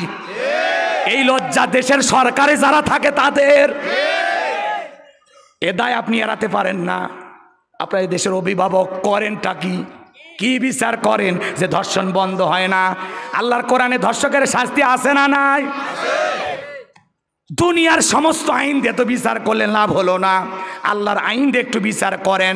একজন জিনাকারী পুরুষ হোক আর নারী হোক, তারে ধরে নিয়ে যায় বাইতুল মোকাররমের সামনে দিনের আলোতে পাথর নিক্ষেপ করে সংগাসার করে দুনিয়ার জমিন থেকে বিদায় করে দিয়ে যদি বলা হতো ধর্ষকের শাস্তি আজ থেকে এইভাবে দেওয়া হবে, আল্লাহর কোরআনের অনুযায়ী যারা বিবাহিত তাদের ধরনের এক শাস্তি, আর যারা অবিবাহিত তাদের জন্য রয়েছে আর এক ধরনের শাস্তি, এই শাস্তিগুলো যদি জনসম্মুখে প্রকাশ করা হতো, মিডিয়াতে ফলাও করে প্রচার করা হতো যে ধর্ষণ করলে আজ থেকে আল্লাহর কোরআন দিয়ে বিচার করা হবে, ধর্ষকেরা ধর্ষণ করা তো দূরের কথা, নারীদের দিকে তাকানের কথাও ভুলে যেত। একটা টেস্ট করেন, আল্লাহর আইন দিয়ে একটা বিচার করেন, করেন একটু অনুরোধ করি, করেন না। আর কত ধর্ষিতা হবে মা বোন, আর কত? প্রতিদিন ধর্ষণের খবর আসে না নাই? অনেকে বলতেছেন হুজুর টেলিভিশনে নিউজ দেখে এসে ওয়াজ করতেছেন। আরে ভাই, সমাজের বাস্তবতায় যদি বক্তা না তুলে ধরে ওই ওয়াজ শুনে লাভ কি?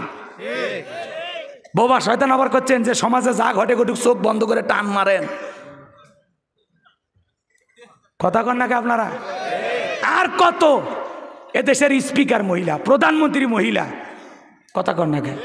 সব জায়গায় মহিলা, সংসদে অধিকাংশ এখন মহিলা সদস্য। অর্ধেক অর্ধেক হয়ে যাচ্ছে আস্তে আস্তে, পরে পুরুষই খুঁজে পাবেন না। কতক্ষণ ঠিক কিনা? ওনারা আছেন, অন্তত আপনারা যেহেতু নারী, আর একটা নারীর ইজ্জতের নিরাপত্তা দেন, জানো এই দেশে আর একটিও এই ধরনের অনাকাঙ্ক্ষিত ধর্ষণের ঘটনা না ঘটে। একটা গর্ভবতী বোনকে ভুট্টার খেতে নিয়ে যায়, গণধর্ষণ করে ছেড়ে দেয়। আপনারা থাকেন কোথায়? এদের বিচার কে করবে? এমন বিচার করেন, এমন দৃষ্টান্তমূলক শাস্তি দেন যাতে বাংলার জমিনে এমন বিচার নজির স্থাপন করেন, এমন দৃষ্টান্তমূলক শাস্তি দেন, আর ওই শাস্তি মিডিয়াতে ফলাও করে প্রচার করেন যাতে এই দেশে আর কোনোদিন এই ধরনের জঘন্য বড় বড় ঘটনা না ঘটে। বিচারের মতো বিচার করেন। আপনি নারী, আর একটা নারীর জন্য আপনাদের মায়া হয় না? আর কত, আর কত? আমরা ধর্ষণ মুক্ত বাংলাদেশ চাই। আপনি আন্দোলন করবেন 6 মাস 1 বছর, আপনার আবার শুনে উপরে যারা আছে বলে আমরা বিষয়টা ভেবে দেখতেছি, 6 মাস পরে ঘুম ভাঙে। এরপরে 3 সদস্যের তদন্ত কমিটি গঠন হয়, ওদের রিপোর্ট তো কিয়ামতের আগেও আসবি না। এই হলো কাহিনী দেশে, ইস্যুর পর ইস্যু আসে। কথা কন ঠিক কিনা? সমাজের বাস্তবতা তুলে ধরলে আপনারা মন খারাপ যেন করেন না। কষ্ট পাচ্ছেন নাকি আপনারা? আমরা এগুলো আর দেখতে চাই না। আর কত বোন ধর্ষিত হবে বলেন? আর কত বোন?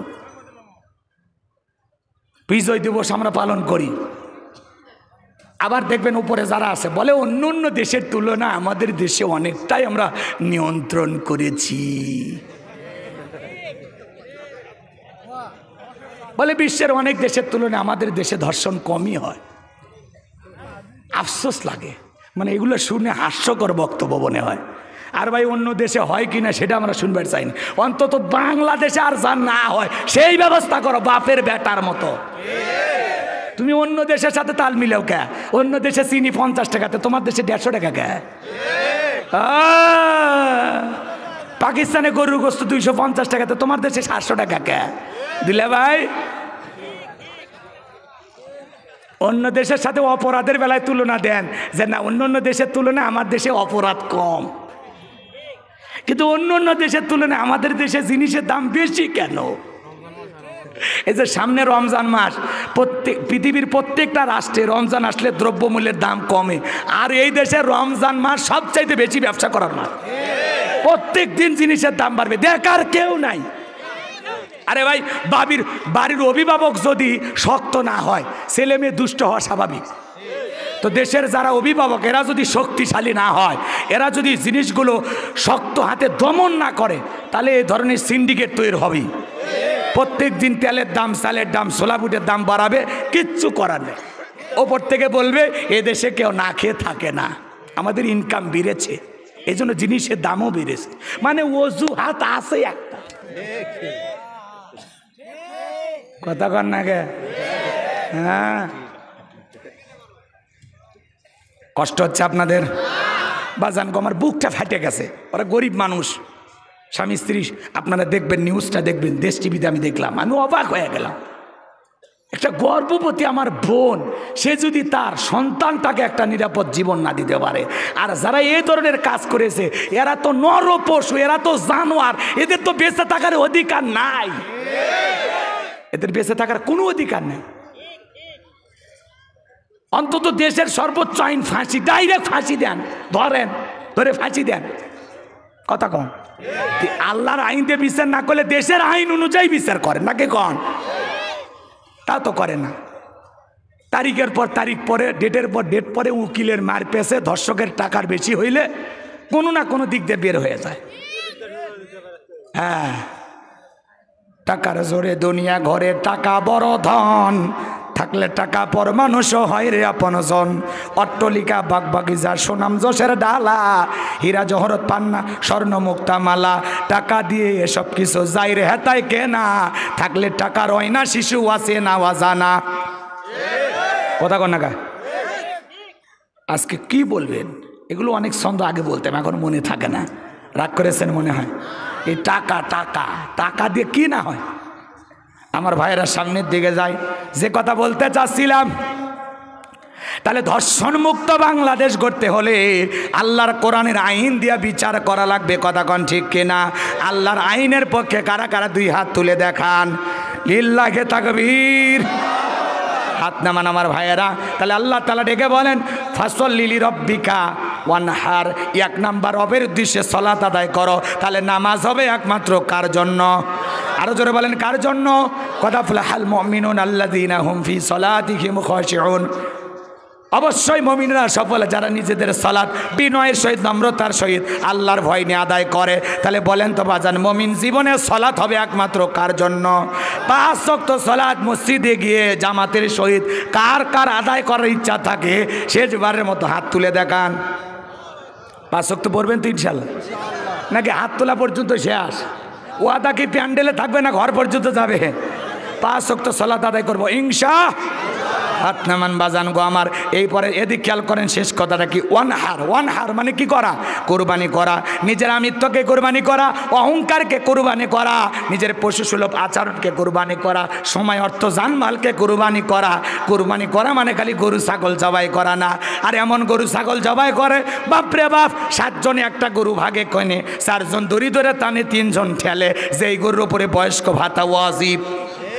এই গরুর গোস্তগুলো টান দিবেন, এখান থেকে মান্দা ফেরিঘাট চলে যায়, আবার ছেড়ে দিলে শিয়াটা আসে স্প্রিং করে, আছে না নাই? এমন দুর্বল গাভী জবাই করে, কুরবানির স্থান পর্যন্ত হাঁটে যাওয়ার শক্তি নাই, এমন গাভী জবাই করলে হবে না। তা সুরুন নাজিরিন, চমৎকার একটা গাভী জবাই করতে হবে, আকর্ষণীয়, হুষ্টপুষ্ট, দেখতে সুন্দর। কথা কন ঠিক কিনা? আবার অনেকে বড় গরু জবাই করে বাহবা পাওয়ার জন্য, এলাকার লোকের বোঝেননি, একটু বাহবা পাওয়ার জন্য, আছে না নাই ভাই? 5 লাখ টাকাতে গরু কেনে, এলাকায় রাস্তার মধ্যে বান্ধে রাখে। মানুষ কয় কার কুরবানি? কয় তালুকদারের। কয় ঠকেন নাই, জিতছেন। কয় লাখ? কয় 5 লাখ। তালুকদার বলে আমি ঠকার মানুষ, পেছনে যে রান দেখা যায় 1 রানে তো কি হয়েছে? বৃষ্টি আছে? আরে ঠিক আছে ঠিক আছে, শোনেন শোনেন, 5 মণ গোস্ত হবে। আপনারাই বলেন কুরবানির পশু কিনে নিয়ে আসা কোথায় কি মানে কি পরিমাণে গোস্ত হবে? যারা হিসাব নিকাশ করে এদের কুরবানি হবে। কুরবানি কার জন্য? আবার দেখবেন যারা ভাগে কুরবানি দেয়, এরা কয়েকজন মিলে গোস্তবার মাপে, ডিজিটাল মিটারে মাপে বলে আমরা তো কুরবানি আল্লাহর জন্য দিছি, কবুল তো হয়ে গেছে, একটু হিসাব করে একটু ভাগ করে দেখি কত টাকা কেজি পড়লো। কথা কয় না? এবার ভাগটা করে মেরে, ও 525 টাকা কেজি, লস হয়নি, লাভই আছে। 700 টাকা, সেটি 525 টাকা। আমরা ঠকি নাই, আমরা প্রথম দিন কুরবানি কিনে জিতছি। এই যে হিসেব নিকাশ, মনের ভিতরে কৌতূহল, এর তো কষাই হওয়া উচিত ছিল। কথা কন, কথা কন। আপনি কিসের কুরবানি দিয়েছেন? কুরবানি আল্লাহর জন্য হয় নাই। কুরবানি আল্লাহর জন্য হয়ে গেলে কেজি পরিমাণে কত বলে এটা আপনি হিসাব করতে পারবেন? কুরবানি আল্লাহর জন্য কয় হাজার টাকা কেজি পড়ছে, আল্লাহ ভরসা। কথা কয় না? আল্লাহ কি বলেন? আল্লাহ বলেন ওয়ালা কি ইয়ানালুহু তাকওয়া মিনকুম, আল্লাহ বলে বান্দা আমি তোর তাকওয়া দেখি, তোর অন্তরে যেটা আছে ওইটা আমি আল্লাহ কবুল করি। শোনেন, যারা কুরবানি দেবেন তিনটা জিনিস খেয়াল রাখবেন। এক নাম্বার, আপনার নিয়ত সহি হওয়া লাগবে। কি হওয়া লাগবে? যে আমি কুরবানি দিতেছি একমাত্র আল্লাহকে রাজি খুশি করার জন্য। দুই নাম্বার, আপনার টাকাটা হালাল হওয়া লাগবে, ইনকাম বৈধ হওয়া লাগবে। কথা কয় না? হালাল টাকা দিয়ে, সুদের টাকা, ঘুষের টাকা, হারাম টাকা দিয়ে কুরবানি দিলে হবে। তিন নাম্বার, নামাজি হয়ে কুরবানি দেওয়া লাগবে। ফাসল্লি লিরাব্বিকা ওয়ানহার, আগে নামাজ পড়ো তারপরে কুরবানি করো। কুরবানির দিনে 2-3 লাখ টাকা দিয়ে গরু কুরবানি দেয়, আর সকাল 9টার দিকে উঠে বিরাস ঘুরতেছে, বিরাস। ফজরও পড়েনি, ঈদের নামাজও পড়েনি। হুজুর মাঠের থেকে আসার আগে ছুরি নিয়ে দাঁড়িয়ে আছে গরুর ধরে ধরে ইতিমের মতো। কয় হুজুর নামাজ পড়তে এতক্ষণ লাগলো, আমারটা আগে যাব করেন। তোর কুরবানি হবি কোন হুজুর কসে? কোন হুজুর? এ কথা কয় না ভাই। না, কুরবানির দিনে ঈদের নামাজও পড়লো না, ফজরের নামাজও পড়লো না, 9টার দিকে ঘুম ভাঙছে, ব্রাশ করতেছে, ওই গরু কুরবানি দিচ্ছে। ঠিক? চাচার সাহস আছে। আমি বারবার বলেছি আপনারা বেনামাজির সাথে ভাগে কুরবানি দেবেন না, সুদখোর ঘুষখোরের সাথে, যাদের ইনকাম হারাম এদের সাথে কুরবানি দেবেন না। মসজিদে এই বক্তব্য দিছি, মসজিদের বাইরে সবাই আন্দোলন শুরু করেছে, ভূমিকম্প করছে। আমরা বেনামাজি একদল হইয়া কুরবানি দেব, হুজুরের কাছ থেকে জব করেও নেব না। পরে মসজিদের সেক্রেটারি আমাকে ফোন দিয়ে কয় হুজুর আপনি আর আইসেন না।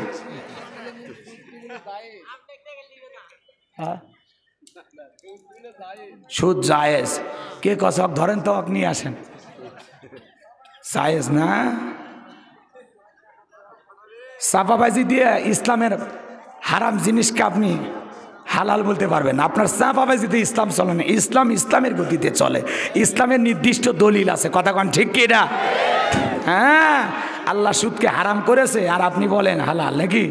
ওয়াহাল্লাহুল বাইয়া ওয়া হাররামা রিবা, আল্লাহ ব্যবসাকে হালাল করেছেন, সুদকে করে দিয়েছেন হারাম। কথা বলে ঠিক কি না? আল্লাহ দান সদকার বৃদ্ধিকে বৃদ্ধি করেন, আর এই সুদের বৃদ্ধিকে আল্লাহ ধ্বংস করবেন। আপনি কি মনে করেছেন সুদ খায় বাহবা পাচ্ছেন? যাই হোক, এত কথা বলবো না। অনেক আবার বলে ছেলে মেয়ের জন্য কুরবানি না দিলে মানুষের গোস্তের দিকে তাকায় থাকবে, নতুন মেয়ের বিয়ে দিলাম, জামাই বাড়িতে গোস্ত না পাঠাইলে কেমনটা দেখায়, এই জন্য কুরবানি না। ভাই, কুরবানি হবে একমাত্র কার জন্য? গোস্ত খাওয়ার নিয়ত পরে, কুরবানি জবাই করে তো আপনিই খাবেন, নাকি বিকেলবেলা ফেরেশতারা বস্তা নিয়ে এসে বলে এই নওগাঁর মানুষ গোস্ত বস্তায় তোলো, আসমানে নিয়ে যা ভুনা করে খাবো? আপনি তো খাবেন ভাই, আপনি খাবেন, প্রতিবেশীকে দিয়ে খাবেন। কুরবানি মানে ত্যাগ করা, উৎসর্গ করা, স্যাক্রিফাইস করা, বিলিয়ে দেওয়া, বন্টন করা, নিজে না খাইয়া অন্যের মুখে হাসি ফুটানোর জন্য। আপনি তো ধনী, কালকে কিনে খেতে পারবেন, উনি গরিব, খাইতে পারে না, অন্তত কুরবানির একদিন ও গোস্ত খাক, আপনি চান না? একে ফ্রিজ বুক করে আর বউকে বলে 6 মাস যেন বাজার না করা লাগে। কি অবস্থা! আল্লাহ আমাদের সঠিক বুঝ দান করুন, জোরে বলেন আমিন। তাহলে কুরবানি দেবো কার জন্য? নামাজ পড়বো কার জন্য? আমল করবো তো ইনশাআল্লাহ। এইবার শেষ আয়াত, ইন্না শানিয়া কাহুয়াল আবতার, বলেন আল্লাহু আকবার। আমার আল্লাহ ডেকে বলে নবী গো, যারা আপনাকে লেজ কাটে নির্বংশ বলে, ও নবী আপনি মন খারাপ করবেন না, নবী গো মনের মধ্যে কষ্ট নেবেন না। যারা আপনাকে লেজ কাটা নির্বংশ বলে, আমি আল্লাহ ওই আবুল আবুদ বা সাইবা ওদেরকে নির্বংশ করে ছাড়বো। নবী গো, আপনার ছেলে সন্তানগুলো শিশুকালে নিয়েছে, আপনি মন খারাপ করবেন না। আপনার কোটি কোটি রুহানি সন্তানকে আমি আল্লাহ জমিনে পাঠাবো, যারা আপনার জন্য জীবনটা দিতেও রাজি, বলেন আল্লাহু আকবার। আমরা রসুলের রুহানি সন্তান, পৃথিবীতে 200 কোটি মুসলমান, আমরা সবাই রসুলের কি সন্তান? আরো জোরে বলতে লজ্জা হয় না? এটা গর্বের কথা। আমরা রসুলের সবাই রুহানির সন্তান। এই যে ফ্রান্সের লোকেরা রসুলকে নিয়ে গালিগালাজ দিল, কাটুম প্রদর্শন করলো, নাকটা বেঁকা করিয়া দিয়া মুখে কয়েকটা দাড়ি দিয়া বলে ইনি মোহাম্মদ, জোরে কন্যা উজবিল্লাহ। আমার নবী কি দেখতে কাটুমের মতো? আমার নবী হলেন পৃথিবীর সব চাইতে সুন্দর মানুষ। রসুলের চাইতে সুন্দর মানুষ আল্লাহর জমিনে আর কেউ নাই। যেই রসুলের চরিত্রের সার্টিফিকেট আল্লাহ দিয়ে বলেন ওয়া ইন্নাকা লাআলা খুলুকিন আযীম, নবী গো আপনি হলেন পুত পবিত্র মহান চরিত্রের অধিকারী।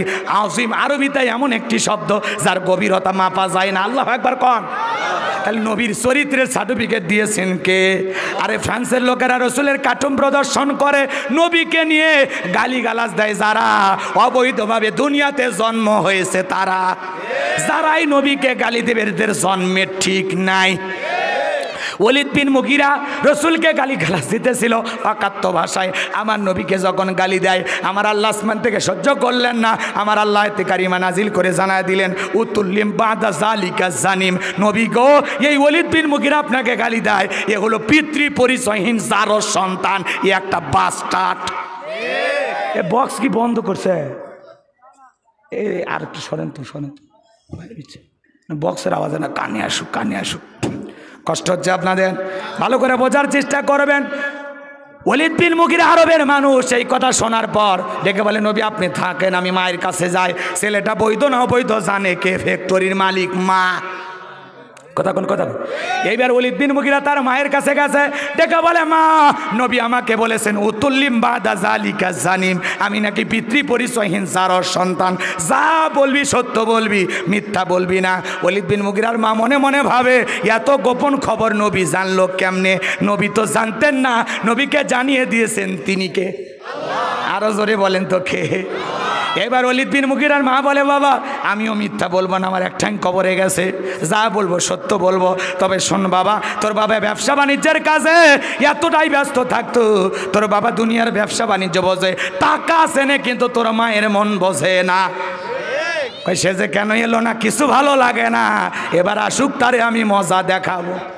ভাই যখন বিদেশে থেকে এলাকায় দেবরের আমদানি কমে না বাড়ে, ওরা স্লোগান দেয় ভাবি ভাইয়া তোমার বর, আমি যে দেবর, ভেবে দেখো ভাবি কার কত দাবি। ভাই গেছে মালয়েশিয়ায়, আমি তো দেশে আসি।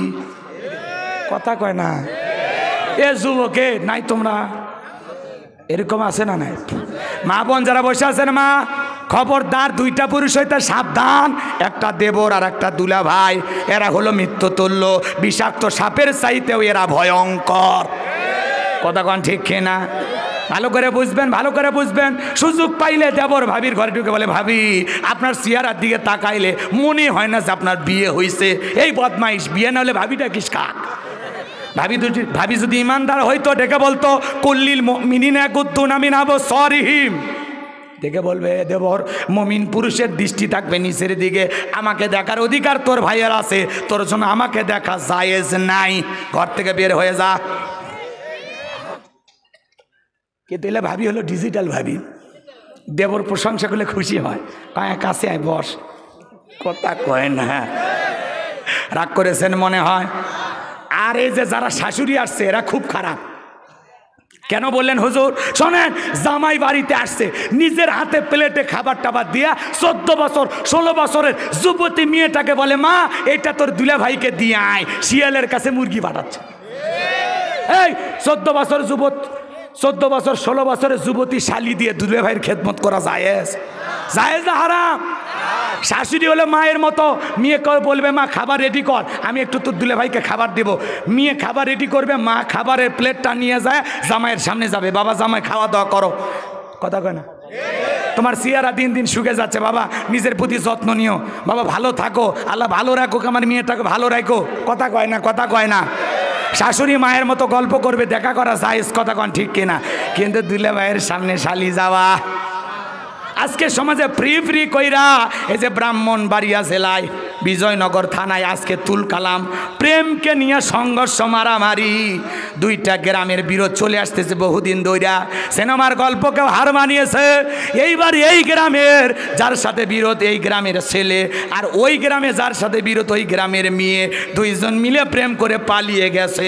এই প্রেমকে কেন্দ্র করে দুই গ্রামের মধ্যে সংঘর্ষ, মহামারী, যুদ্ধ মনে হয় রণক্ষেত্র, মাঝে মাঝে ব্রাহ্মণবাড়িয়া জেলায় সংঘর্ষ লেগেই থাকে। এই জেলাত খুব মারামারি হয়, খুব, মানে একটু কিছু হয়ে গেলে মানুষ ল্যাটিনে বের হয়, বুঝছেন? এর রক্ত খুব গরম। প্রেম করছে এই গ্রামের যুবক ওই গ্রামের যুবতী, প্রেম করে দুই গ্রামের দুইজন প্রেম করে ভেগে গেছে, আর এটাকে কেন্দ্র করে এই গ্রামের মানুষ এই গ্রামের মানুষ, দুই গ্রামে লাগছে ঝগড়া, এমন মারামারি পুলিশ যা কন্ট্রোল করতেছে। কথা কয় না? রাগ করেছেন মনে হয়? আজকে এগুলো প্রেমকে নিয়ে পর্যন্ত সংঘর্ষ মারামারি, আল্লাহ যেন এই দেশকে এদেশের মানুষকে হেদায়েত দান করেন। জোরে কোন আমিন। আরো জোরে বলেন আমিন। এই যুবক যুবতী নষ্ট হয়ে গেল এই অবৈধ প্রেম ভালোবাসার কারণে। আর সবচাইতে আমরা অভিভাবকেরা বড় অন্যায় করেছি, সন্তানদের হাতে মোবাইল তুলে দিয়া। এই মোবাইলের কারণে প্রত্যেকটা সন্তান আজকে নষ্ট হয়ে যাচ্ছে। সারা রাত ইমো মেসেঞ্জারে বান্ধবীর সাথে সেটিং করে। কথা কয় না, কথা কয় না। হ্যালো জান, খাইছো, ঘুমাইছো, কি কালারে 3 পিস পরেছো? মেয়েটা দেখে বলে 21-এর বই মেলার থেকে একটা বই নিয়ে আসছি, উপন্যাস তোমাকে চাই। ছেলে বলে আমার বাড়িতে একটা উপন্যাস আছে, মিলন হবে কতদিনে তোর মরণের পরে। আজকে প্রেমকে নিয়ে ব্রাহ্মণবাড়িয়ায় সংঘর্ষ। কথা কন নাকি আপনারা? তাহলে সমাজে এগুলো চলতেছে কি না? এগুলো বলতে গেলে দোষ। আজকে মোবাইলের কারণে ছেলে মেয়েগুলো সারা রাত মোবাইল ঘাটাঘাটি কইরা ইউটিউব ইন্টারনেটে ইমো মেসেঞ্জারে বান্ধবীর সাথে কথা বইলা ফজরের আজান হয় যখন ওই হাইব্রিড যুবক ঘুমাইতে চায় তখন ঘুম ভাঙ্গে নামাজের সময়। ঘুম ভাঙে? ফজরের আজান হলে ওই সময় যায় ঘুমাইতে। এই যুবক, এই ঘুম ভাঙলে সকাল, না ভাঙলে পরকাল। কতক্ষণ ঠিক কিনা? মোবাইল আসিল কি দোলা লাগিল, পড়াশোনায় মন বসে না। বলবো বলবো এ যুবক বলবো? তাহলে তাকবীর দাও, লিল্লাহ তাকবীর। মোবাইল আসিল কি দোলা লাগিল, পড়াশোনায় মন বসে না। পেটে ভাত নাহি যাক, পরনে কাপড় নাহি থাক। পেটে ভাত নাহি যাক, পরনে কাপড় নাহি থাক। মোবাইল সারা দিন চলে না। কথা কেন? মোবাইল আসিল কি দোলা লাগিল, পড়াশোনায় মন বসে না। রাত 12টার পরে নার্গি যখন ফোন করে, দুশোকে ঘুমার আসে না। রাত 12টার পরে বন্ধু যখন ফোন করে, দু চোখে ঘুমার আসে না। রাত জাগিয়া ফোনে সেট করিয়া, রাত জাগিয়া ফোনে সেট করিয়া, ফজরের নামাজে ঘুম ভাঙ্গে না। মোবাইল আসিল কি দোলা লাগিল, পড়াশোনায় মন বসে না। মোবাইলের ঠেলা, প্রেম প্রীতির মেলা, এখন আর পার্কে যাওয়া লাগে। যুবকেরা মুখস্থ নাকি? মোবাইলের ঠেলা, প্রেম প্রীতির জ্বালা, এখন আর পার্কে যাওয়া লাগে না। কথা কয় না কে? বিছানায় বসিয়া কানে ফোন লাগাইয়া, বিছানায় বসিয়া কানে ফোন লাগাইয়া, কয় মোরে সোনা বন্ধু হইল না। মোবাইল আসিল কি দোলা লাগিল, পড়াশোনায় মন বসে না। পেটে ভাত নাহি যাক, পরনে কাপড় নাহি থাক। পেটে ভাত নাহি যাক, পরনে কাপড় নাহি থাক। মোবাইল সারা দিন চলে না। কথা কি বুঝছেন নাকি রাগ করছেন? লিল্লাহে তাকবীর। গানের ভিতরে বাস্তবতা আছে না নাই? এই মোবাইলের কারণে যুব সমাজ নষ্ট হয়ে গেল, যুবক যুবতীর চরিত্র নষ্ট হয়ে গেল। কথা কন ঠিক কিনা? এই জন্য ছেলে মেয়েকে মোবাইল দিলে একটু নজরে রাখবেন, ও মোবাইলে কার সাথে কথা বলে। কথা কন। সারা রাত মোবাইল ল্যাপের ভিতরে নিয়ে কম্বলের ভিতরে কি করে, যখন দরজা যা বলে কি করিস, ওই বাংলাদেশের যুদ্ধ হয়েছিল 1971 সালে, আবার মা বাপ চলে আসে, আবার মোবাইল আছে না নাই? আল্লাহ যুবকদেরকে হেদায়েত দান করেন। জোরে বলেন আমিন। যুবক রে, কোনোদিন অবৈধ প্রেম ভালোবাসা করা যাবে না। পিতা মাতার পছন্দ মোতাবেক বিয়ে করবা। কথা কয় না? যে যুবকগুলো বিয়ে করনি, মা বাবার পছন্দের মেয়েকে বিবাহ করবা। কারা কারা একটু হাত তোলো তো শোনা। ইনশাআল্লাহ মা বাবা পছন্দ করে বিয়ে দেবে, যেখানে বরকত আছে। পিতা মাতার অবাধ্য হয়ে বিয়ে করো না, দাম্পত্য জীবনে সুখ পাইবা না। মুরব্বীদের দোয়া আছে যেখানে, মা বাবাদের দোয়া আছে যেখানে, বরকত আছে। আল্লাহ যুবকদেরকে কবুল করেন। জোরে বলেন আমিন। আমার ভাইয়েরা ওয়ালিদ বিন মুগিরার কথা মনে আছে না নাই? এবার তার মা ডেকে বলে, বাবা তোর বাবা ব্যবসা বাণিজ্যের কাজে এতই ব্যস্ত থাকতো, যার ফলে তোর চাচা বাড়িতে ঘুরঘুর করতেছিল। তারই দিয়ে মনের বাসনা পূরণ করেছিলাম, যার ফলে তোর জন্ম